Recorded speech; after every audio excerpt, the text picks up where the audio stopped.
Part 2. এর মাঝেই হঠাৎ মোবাইলের রিংটোন বাজতে লাগলো। মনে মনে কোন শালায় বিরক্ত করলো বলে তার 14 গোষ্ঠী উদ্ধার করতে লাগলাম। মোবাইলটা বের করে স্তব্ধ হয়ে গেলাম।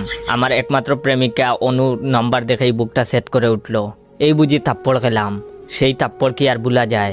ব্রেকআপ করবো ভালো কথা, কিন্তু কি থাপ্পড়ই না মারছিল। এতদিন পর হঠাৎ কল করলো, কারণ কি? বয়ে বয়ে ফোনটা রিসিভ করলাম আর বললাম হ্যাঁ হ্যালো।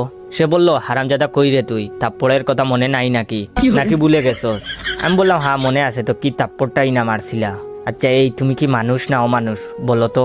একে তো ব্রেকআপ করছো, আবার যাওয়ার সময় কিনা 2 গালে গুনে গুনে মুখ 10টা থাপ্পড় মেরেছিলা। সেই থাপ্পড় কি আর ভুলা যায়?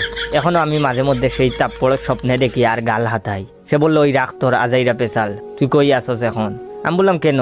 আমি এখন আবার কি করলাম? একে তো তুমি নিজে আমারে কল দিছো, তার উপর এখন বলতেছো পেঁচাল মারতেছি।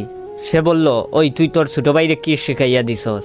আমি বললাম কেন, আমি তো কিছু শিখাই নাই। আর আরিফরে দিয়া তুমি কি করবা? ও আমাদের বংশের একমাত্র ভালো ছেলে, ওর নামে কিছু বললে আমি কিন্তু সহ্য করব না। তখন সে বলল, মিথ্যা বলবি না একদম, তোর ছোট ভাই আজকে আমার ছোট বোনরে প্রপোজ করছে। আমি বললাম আরে বাহ, ঠিকই তো আছে। তাহলে বেয়ান সাহেবা বলেন বিয়া কবে? অনেকদিন হলো কুরমা পোলাও খাই না।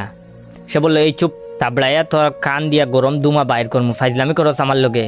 তখন আমি বললাম, আমি আবার কি করলাম? সে বলল, আমার বোন প্রপোজালে রাজি হয় নাই, যার ফলে তোর ভাই আমার বোন সুমিকে ইচ্ছা মতো পিড়াইছে। আমি বললাম সাব্বাস, এই না হলো আমার ভাই, আমার অপমানের প্রতিশোধ নিছে আমার ভাই। সে বলল, তোর বাইরে বাঁচাইতে চাইলে এক্ষুনি লেকের পার আয়।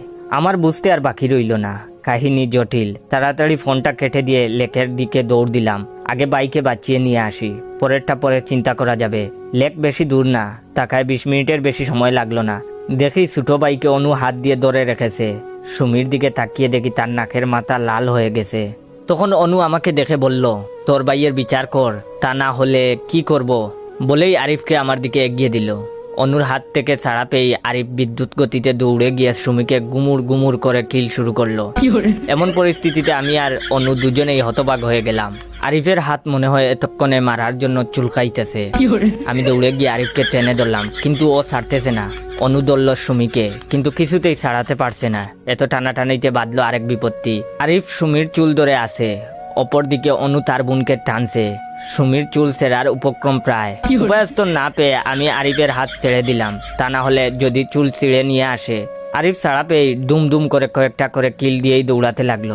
আর দৌড়াইতে দৌড়াইতে বলতে লাগলো, ভাই ওরা আমাদের মোট 11টা মারছিল, আমরা আরো বেশি মেরেছি, আমরা জিতেছি ভাই, এখন পালাও পালাও। আমি ছোট ভাইয়ের পিছু পিছু দৌড়াচ্ছি আর বলতেছি, সাব্বাস ভাই সাব্বাস, তুই আমাদের বংশের গর্ব, তোর জন্য আজ আমার মাথাটা অনেক উঁচু হয়ে গেল ভাই।